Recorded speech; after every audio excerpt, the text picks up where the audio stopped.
Meantime, the traditional holiday shopping season begins this week on Black Friday, and senior economics reporter Steve Liesman joins us now for a little check on the health of the consumer. Steve. Morning, Andrew. Will it be a bah humbug or ho-ho-ho holiday? Consumer looks to be in good shape to spend, but there are major questions out there. The answer is critical as U.S. economic growth is relying more heavily now than usual on consumer spending, and last year was among the worst Christmases since the financial crisis.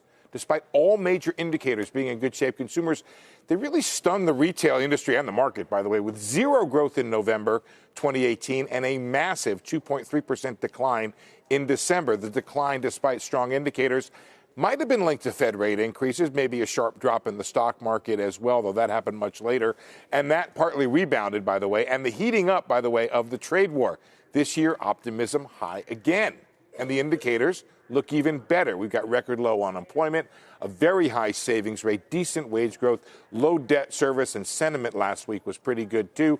NRF economist Jack Kleinhans writes there is significant economic unease, but current economic data and the recent momentum of the economy show we can expect a much stronger holiday season than last year. The NRF predicts a 4.2% growth, more than double last year's, but it's worried about the effects of tariffs and overall uncertainty out there. Another wild card, whether the slowdown in manufacturing spills over to the consumer side. So, guys, optimism about the holiday shopping season, a healthy consumer, but questions as to whether this year will be better than the last.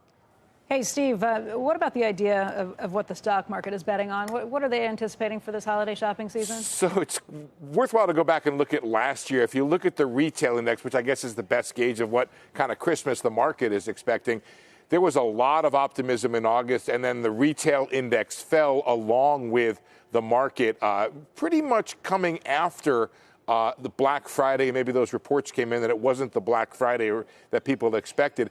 This year, you can see the optimism level not quite as high as it was this time last year, Becky.